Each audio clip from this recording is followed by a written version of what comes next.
Hello, my name is Dante Renee, and welcome to the 10 Room Bizarro YouTube page where I talk about films that I believe need to be talked about more.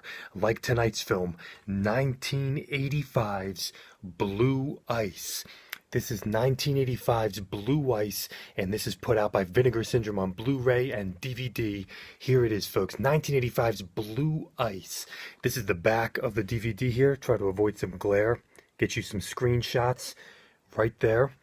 And this is just, what a fantastic example of what an X-rated film can be, and the beauty of the golden age of adult cinema erotica right here, folks.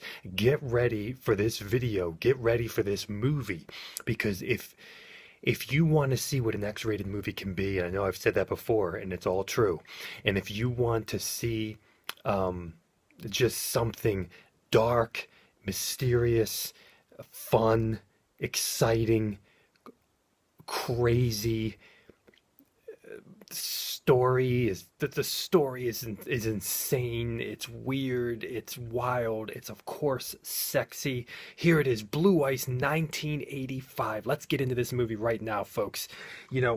Never heard of this film before, and I was really excited to pick it up from Vinegar Syndrome. I picked it up about a year ago, and purchased it for about 20 bucks, something like that.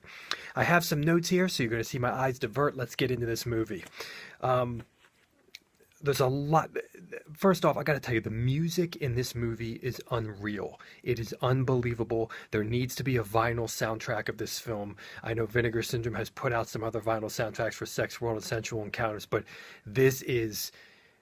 They've put out 2 vinyl soundtracks already. I know Vinegar Syndrome. This thing is ripe for a soundtrack from anybody.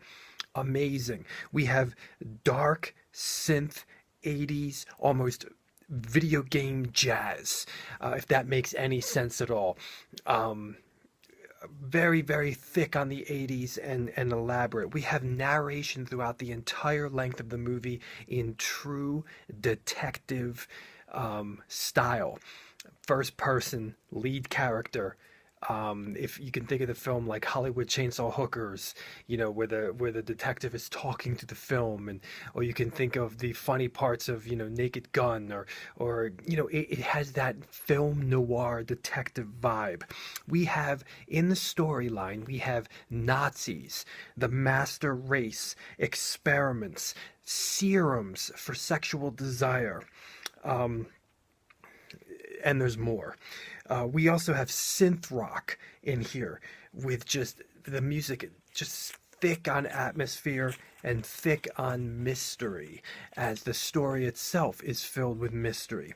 We also have a magical book. Yes, there's a magical book in this film that has ties to ruling the world and the biblical book of Revelation. Yes. And also immorality. I'm sorry, immortality. Immortality. And possibly immorality, depending on the view. We also have real Nazi World War II footage in here. Not violent acts or anything, but the just actual footage that you might have seen on in a lot of World War II TV shows and stuff, of Hitler and people marching, Germans marching. The production, the sets are absolutely awesome. The costumes are awesome. Everything is great. There's a mansion, looking like a mansion for the Nazis. Everything is just awesome. There's this perfectly placed fireplace. Everything just looks great. We go to a setting of a piano bar in this movie, thick with smoke. When's the last time you saw a movie that was a film noir vibe and a Nazi movie at the same time? We have very dark soundscapes in this movie as well, that would qualify this film at times of almost being a horror movie also. So if you're going to throw that in as well, exploitation, film noir, Nazi, fantasy, sci-fi, occult, possibly supernatural, horror also. There's a really mysterious late night vibe to this entire film, and to the music for the film as well. We also have Asian vibes. to this film and to the music. Um, in the story, there's a rare bookstore. And they utilize, yeah, a rare bookstore. It almost reminded me at times of, the bookstore of the Never-Ending Story. And this bookstore was a real bookstore. All these places, looked real. The houses looked real. Everything. We have in the editing, we have some cool fades in the sex scenes. We have a couple big highlights for the sex scenes. Yeah, we have ass eating.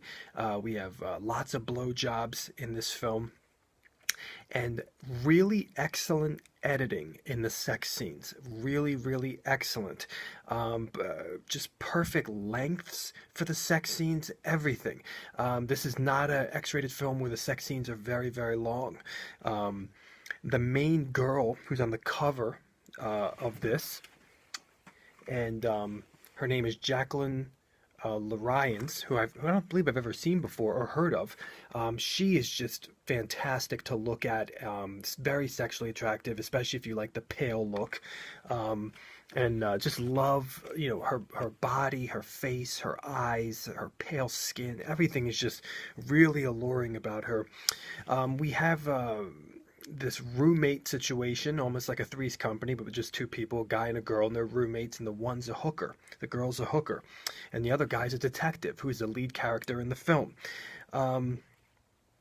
There's a really crazy line from a really crazy character played by Ron Jeremy that says, I'm gonna fuck you so hard, you're gonna be ill for a week. Yes. We even have some martial arts in this movie as well. There's this really great shot of an elevator coming down in this movie. I just had to make mention of that. The old lead Nazi, who I believe his name is Anton, reminded me of Anton LaVey. I believe it's Anton. Or is it... yeah, it's Anton, I believe. He's an older guy, sunken in face, scary eyes. He actually sounded German. He might have been. Absolutely perfect. Where they found this guy, who he is, I have no idea, but he is the perfect German villain Nazi in this film. He's just scary to look at. We even have some blues synth in this movie as well. And this is a movie of friendships. This is a movie of relationships. And there's just great friendships here. The guy who plays the piano at the piano bar and the lead guy of the film, and also as I mentioned, the roommates. There's just great, just some great relationships in this film. We also, this film was shot in San Francisco, so we get a great deal. We see the I believe Golden Gate Bridge, and we also just get great cityscapes, and even the red light district. You see some of the X-rated theaters that were showing films and everything. The bookstore owner in this movie plays somebody else, and he has makeup on as an older guy in the bookstore smoking this really big pipe, and there's a lot of mystery about that character as well. I think at one point you can see a piece of his makeup kind of fall off into his beard, which is pretty wild. There is some humor in that character as well for the bookstore owner, and there's some humor, just tiny pieces of humor in this film that are not heavy-handed at all, and only with certain characters. This film is played completely seriously for such a wild storyline. We have murder in this film. This is a film where we go from location to location in typical narrated detective style, uncovering and finding secrets. Yes. We also have jazzy 80s synth. There's a song with lyrics, I believe the woman singing Talk to Me. Just awesome stuff. There's a great detective conversation questioning somebody while they're having sex with them. The lead detective in the film, his hat falls off during a 69, which is just, I don't know if it was intentional, but it was awesome. And that took place in a great sauna shot with one of my favorites, Danielle. I've done lots of videos on this page with her in those movies. She's in here. And I believe she has a last name in the closing credits of the film, so that was interesting. There's a great shot through a screen through this webbed screen in somebody's home. Um, the lead guy, Herschel Savage, he's known for so many films, and even, of course, Debbie Does Dallas. He is amazing in this movie. His acting is amazing.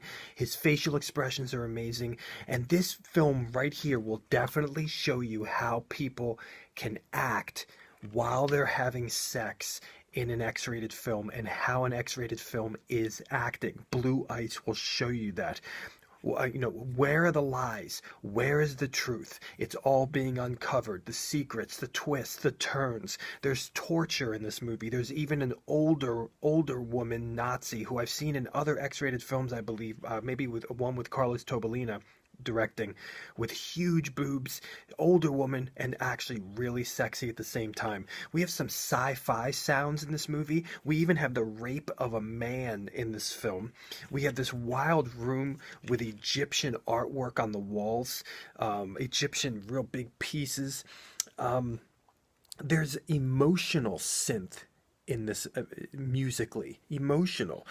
There's this one sex scene in the Egyptian room, I like to call it, that the editing is unbelievable. It's the best editing in the sex scenes, and the music during the sex scene is just absolutely perfectly edited with the sex, and it's emotional, it's romantic sex, and it's pure 80s beauty. There's tension in this movie. There's a great doorway bathroom reflection, also leading to tension, to a tense scene. There's a drunken rape in a shower. Man, there's so much wild stuff. There's this wild house with weird sculptures, weird moving sculptures, weird laughing moving sculpture, a huge one, including a moving elephant head sculpture. There's grinding strings in the score. There's a tick-tock sound in the score. And this weird house is just leading up to the ultimate horror, the ultimate mystery of where this house is. It almost reminds me of Dee Snider's Strangeland house. Is this the house? Where's the entrance? What are we about to get ourselves into here? It's just, and this house is a horror movie. I mean, it's really getting into horror. We have a sexual torture interrogation in this film, and there's some sounds in this movie that reminded me of some of the sounds, synth-wise, and maybe some of the same instruments of the film Liquid Sky, which I've also looked at on this YouTube page. We have blood in this movie, and even blood during a sex scene. We have horror 80s synth in this movie as well, and I got to tell you, everything is so believable in this movie. The sex scenes are believable, the relationships are believable. There's this one scene where the two roommates are laying in bed about to have sex, about to have fatigue, tired sex, and it's completely believable. This film deals with the first people on Earth, and the Book of Revelation, as I mentioned before, and immortality, and there's slow-mo, there's quick, rapid-fire editing in this movie. There's an awesome montage near the end of the film, and I have to tell you, the end conclusion of this movie is unreal, powerful, artistic, mind-blowing, and surreal. What an ending to this movie that encapsulates the amazing editing and production value of 1985's Blue Ice, an intense storyline.